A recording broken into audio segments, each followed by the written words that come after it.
Very pleased to be joined today by the Strategic Advisor for Brighter Futures charity, Sandara Kelso-Robb. So thank you for joining us, Sandara. Maybe for those who might not be familiar with you yet, tell us a little bit about yourself, first of all, if you would. Well, I think that would take the whole of the match, so I'll try to condense it. Most of my career, Ian, has been in the charitable sector. So starting off as a fundraiser, working with charities involved with homelessness and mental health. Moved on then to be chief executive of Tiny Life, looking after premature babies and their parents.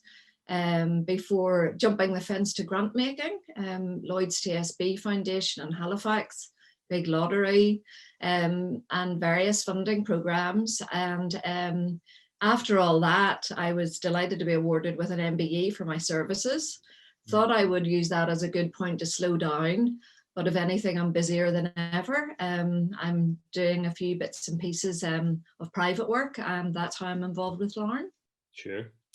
And that suppose leads on to our next question. As I said, you're a strategic advisor at Brighter Futures. How did you become involved with Brighter Futures? Well, I had a series of conversations. And I knew a little bit about their charitable work, but I think it was really after the Brighter Futures grant program was launched that they realized that they'd like to recruit someone on board to drive that forward and to really make an impact in the community. So I was interviewed remotely, which if anybody has had to go through that process, it's very peculiar.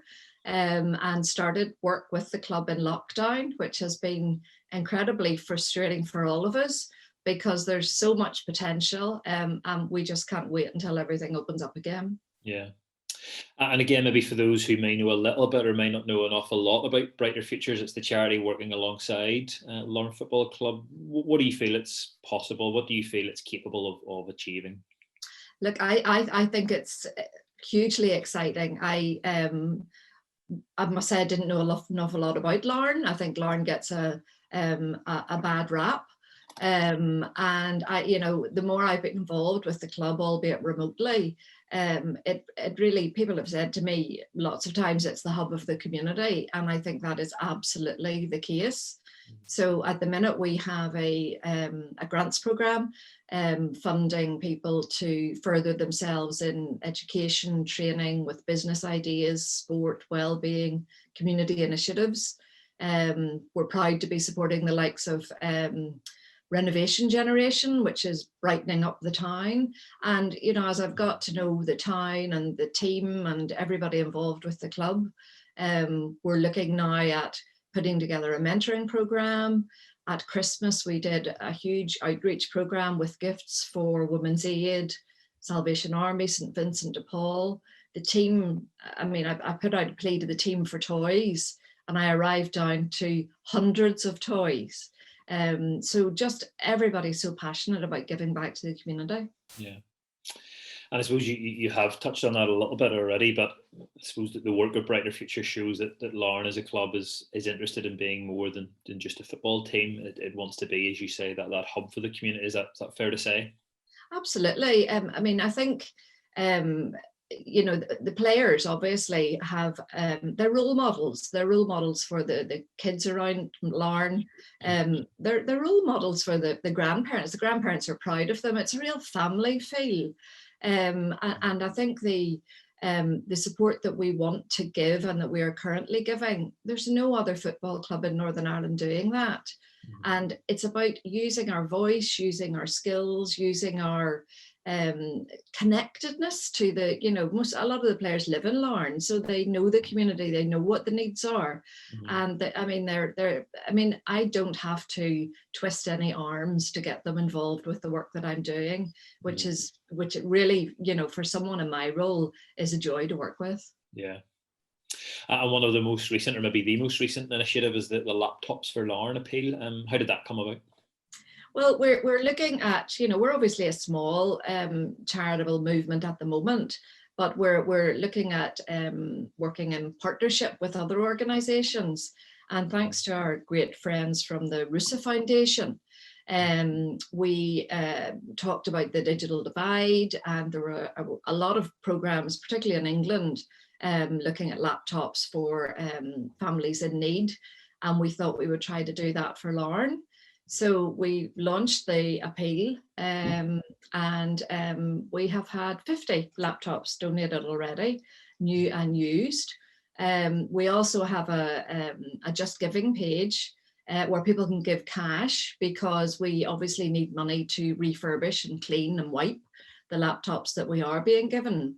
They're starting to go out to primary schools.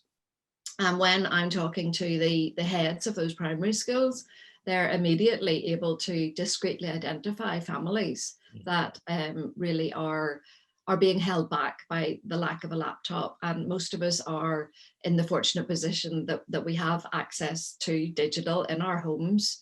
So I would just ask anybody out there in homes or offices to have a hunt around. If there's any pieces of equipment you're not using them, they will find a great home with us, and we'll get them to somebody that really needs them. Yeah. It sounds like the response to that at both ends has been very positive, in terms of maybe schools and people who have received it, but also those who have got involved, whether donating laptops or cash. And that's still open, that's still possible? Well, we actually, I think, originally thought it would be a open it and close it, but we've decided to keep it running indefinitely, because even though we're out of homeschooling, I'm almost afraid to mention that word for parents out there, but even though we've moved on, hopefully, and you know, the back of that is gone, there will always be a digital divide. There will always be that, you know, piece of equipment that a family needs that, you know, that they just don't have access to for one reason or another. So we're going to keep running it indefinitely. And in fact, we've linked in with a company who has pledged to donate their retired laptops to us in 2022. So very much looking to the future. Yeah, and it very much fits in, I suppose, with that community ethos, in terms of what does the community need, how can we help the community, and that obviously allows us to be at the hub of things. I suppose maybe without necessarily getting into lots of specifics or details, what would you like to see Brighter Futures do and become over the next few weeks and, well, next few months, I suppose, in terms of moving out? We're going to be relaunching our small grants program. But to be honest, you know, money's only a small part of what we do. We're looking at possibly a mentoring program, mentoring young people, but also recruiting mentors to mentor the grantees, particularly those looking at, you know, developing social enterprises. We're also looking very closely at areas, you know, such as mental health and well-being, working closely with the organisations, the likes of Extern. And we're very proud, obviously, of our past, in terms of we were the first club in Northern Ireland to have the white ribbon for Women's Aid on our shirts. So we've built a great relationship with them. Every woman and child in our local refuge had a gift from us at Christmas. It's more what we won't be doing rather than what we will be doing. And we're just really, really eager to get started. Yeah. Well, Sandara, thank you for taking the time to share a little bit about that, what's going on, and also what's coming up. You know, we focus so much on the football, and we talk about exciting times on the pitch, but I think there are exciting times off the pitch, and Brighter Futures is going to be something that really drives that and helps us to continue to be a big part of the. And if I can just put a plug in, Ian, we're also looking for volunteers. So it doesn't always have to be about cash. If anybody's interested in hearing more about Brighter Futures, how they can help us drive it forward and really support the community, let me know. So the future is bright, the future is red. Absolutely. Well, social media, we're on it with Brighter Futures, and we'll be able to get your contact details out there in terms of email, or anybody maybe who would like to plug in with that and get involved. So absolutely, as you say, exciting times and an exciting future. So thank you very much for sharing. Thank you very much for your time. Thank you.